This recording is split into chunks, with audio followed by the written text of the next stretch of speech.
کہ راستے میں ہی سورہ توبہ نازل ہوئی اور اللہ تعالیٰ نے اپنے نبی صلی اللہ علیہ وآلہ وسلم کو بہت سی ایسی ہدایت سے سرفراز فرمایا جن پر آپ کو مدینہ واپس آنے کے بعد عمل کرنا تھا۔ اب تک منافقوں کے ساتھ جس نرم پالیسی پر عمل کیا گیا تھا اور جس کے ماتحت ان لوگوں کو وہ عذرات یعنی معافی قبول کرنے کے لیے گئے تھے جو انہوں نے لڑائی سے جان بچانے کے لیے تبوک کے سفر کے وقت رسول اللہ صلی اللہ علیہ وآلہ وسلم کی خدمت میں پیش کیے تھے، اس کو بالکل بدل دینے کی ہدایت کی گئی اور صاف صاف کہہ دیا کہ ان کے ساتھ معاملہ سختی کا کیا جائے۔ یہ اگر اپنے جھوٹے دعوے ایمان کو صحیح ثابت کرنے کے لیے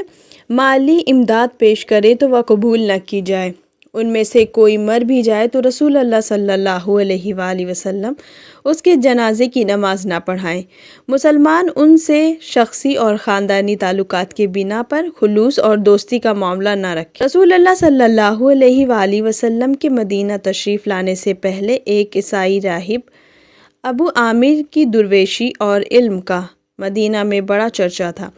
لوگ اس کو بہت مانتے تھے اور رسول اللہ صلی اللہ علیہ وآلہ وسلم مدینہ تشریف لائے تو اس کی درویشی اور خدا پرستی کا نتیجہ تو یہ نکلنا چاہیے تھا کہ وہ ہدایت کی روشنی سے فائدہ اٹھاتا اور خدا پرستی کا صحیح تصور کو سب سے پہلے بڑھ کر قبول کرتا۔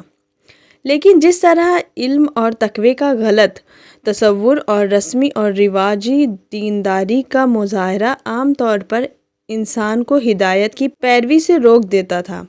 اسی طرح ابو عامر پر بھی اسلامی دعوت کا الٹا ہی اثر پڑا۔ اس کی نظر اپنے دینداری کے کاروبار پر گئی اور اس نے محسوس کیا کہ اب اس کی نئی تحریک کے مقابلے میں اس کی درویشی اور پیری کا سکہ نہیں چل سکے گا، اور اسی لیے وہ تحریک اسلامی کا سب سے سخت مخالف بن گیا۔ پہلے تو اسے یہ امید تھی کہ 4 دن کی چاندنی ہے، بھلا کہیں اس قسم کی خدا پرستی اور دینداری کے قیود اور لوگ قبول کیا کرتے تھے، لیکن جب بدر کی لڑائی میں قریش نے شکست کھائی تو وہ تلملا اٹھا اور اس نے قریش اور دوسرے عرب قبیلوں کو اسلام کے خلاف بھڑکانے میں ایڑی چوٹی کا زور لگایا، اور احد کی لڑائی اور احزاب کے حملے میں جو کچھ مسلمانوں کے سامنے آیا، اس عیسائی اہل کتاب نے مسلمانوں کے خلاف مشرکوں سے ساز باز کرنے اور توحید کے چراغ کو بجھانے کے لیے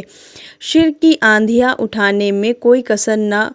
چھوڑی۔ لیکن جب اللہ تعالیٰ کا یہ فیصلہ کھل کر سامنے آنے لگا کہ پھونکوں سے یہ چراغ بجھایا نہ جائے گا اور یہ کہ اسلام ہی تمام عربوں کا غالب دین ہو کر رہے گا، تو اس خدا پرست درویش کی بے چینی کی کوئی انتہا نہ رہی، اور اب اس نے روم کا سفر اختیار کیا۔ وہاں جا کر وہ خطرے کی گھنٹی بجائے اور قیصر کو متوجہ کرے کہ وہ اس اٹھتے ہوئے طوفان کو روکنے کے لیے جو کچھ کر سکتے ہیں کریں۔ ابو عامر کی ان تمام کوششوں میں مدینہ کے منافقوں کا ایک گروہ اس کے شریک کار تھا، اور وہ باہم مشوروں کے لیے یہ لوگ اسلامی تحریک کو مٹانے کی تدبیریں کیا کرتے تھے۔ چنانچہ اسی شخص کی تجویز کے مطابق مدینہ کے کچھ منافقوں نے اپنی ایک الگ مسجد بنانے کا فیصلہ کیا، جس کا ذکر ہم آپ سے پہلے کر چکے ہیں۔ اس جگہ یہ لوگ نماز کے بہانے جمع ہوتے اور مسلمانوں کے خلاف سازشیں کیا کرتے۔ اس وقت مدینہ میں 2 مسجد تھی، ایک مسجد قباء جو شہر کے ایک کنارے میں تھی، اور دوسری مسجد نبوی جو درمیان شہر واقع تھی۔ اس کی موجودگی میں کسی تیسری مسجد کی ضرورت نہیں تھی، لیکن